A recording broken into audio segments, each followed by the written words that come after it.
Masai Bey in the house with Kevin Beecham, my dude. I was born in Staten Island, New York. I moved upstate New York I was about 10 years old. I was about, 83-ish, something like that. Curtis Mayfield, what's dudes who made Hustlers Convention. Gladys Knight and the Pips. I can go on, but it just sounds too cliche. I went to visit my sister in the Bronx. I was still living in Staten Island. She used to come pick me up on the weekends, and I went to visit her. And I heard music blasting from upstairs, and I asked her about it. And she said, that's your brother DJing. So I go upstairs, and he's cutting up Apache. So I just sat on the floor and just watched him for hours and hours and hours. And after that point, I knew what I wanted to do. He did some parties, he did bars and stuff like that. Like he basically was an underground dude in the same circle as, like Africa Bambaataa and Kool Herc and all them. He was just another underground dude within the same circle, who didn't get famous for me. You know what I'm saying? Like, it's funny, when I went back to Staten Island in the 90s, I didn't hang there. Like, I was always in Harlem or Brooklyn or somewhere. So it was weird living waking up in Staten Island, coming back home to wake up to go chill somewhere else. So it was kind of weird. Like I never was home really.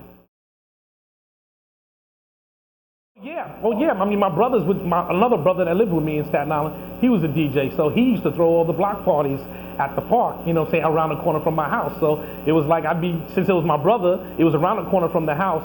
I was like the only kid out there, you know what I'm saying? So I was just enjoying myself and having just too much fun. I just knew what I wanted to do. So after one of those block parties, the next morning, my brother had the turntables hooked up still downstairs. I guess they came home and still partied after I went to bed. And it was like I woke up before everyone else, and I just turned on the equipment and started messing around. He had Good Times by Chic still on the turntable. So I turned it on, and everything started spinning. So I just started scratching and practicing, and I knew I wanted to be a DJ. I was about 7 or 8 then. And that was my first entrance into hip-hop as a DJ. It's funny. I probably stopped DJing at about 15 or 16. So I DJed from about 8 years old until about 16, about 8 years. You know what I'm saying? And when I moved upstate, a friend of mine, his sister had a boyfriend, and we used to go to his house a lot and practice on his turntables. He used to just let me get busy and just go to sleep. So that's how I started practicing my quick mixes. And it's like, if I had stayed with it, I'd be nasty right now. But I could get busy a little, but I'm focused on more on the other things. But it's you do some of the stuff on your radio 5 days, right? Yeah. I started rhyming, but I think I was a little shy about letting anybody know I can MC, so I was more of a beatbox. So when someone else was gonna battle and rhyme, they'd be like, yo, son, we need a beatbox. So I would beatbox for all the battles in school or whatever, you know what I'm saying? I was the school beatbox. It was pretty much like that.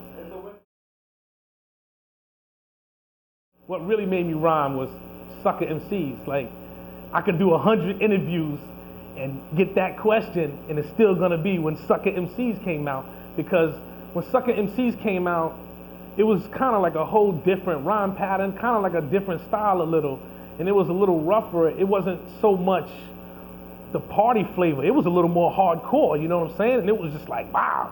So I think that's part of some of my problem now. Like, some of my problem is just a little too hardcore because it comes from that Sucker MC. So when I heard Sucker MCs, I thought it was the dopest beat I ever heard. I thought the rhymes were just crazy. He jumped inside the cat, the lag, the chauffeur drove off, and he never came back. Like, it was just straight rawness. It wasn't trying to really go crazy with trying to cater to a certain disco scene or none of that. It was like just straight rawness. I was like, wow.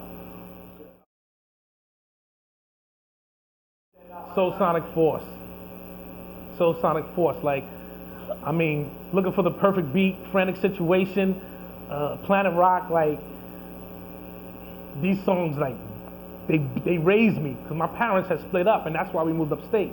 So when we moved upstate, pretty much anything that Zulu Nation did became my father. Bambaataa became my father from a distance. He's indirectly my father. You know what I'm saying? So, I was born the same year, 73, you know what I mean? Like, let's go. MCs actually used to practice at my crib sometimes. because my mother's cousin has a child with TCD, rest in peace. You know, so he was kind of like a distant cousin of the family. So it's like they used to come by sometimes. In fact, my brother used to practice with them DJing a little something, but he was more into crime. So, you know what I'm saying? So it's like they moved on to, you know. But I mean, they were like, oh man, like Force MCs. Like it was like, wow. So when I was hearing the tapes of them battling Cold Crush, it's like Force's Cold Crush, you better give it up. You lost this battle. It felt good because it's like, okay, here all these dudes from the Bronx, all these dudes from all these other boroughs, but we got somebody from Staten Island rapping right now. Like that made me feel good. Actually, the very first group I was in was probably called Poetical Status. It was me, Cage, and another dude named Shane.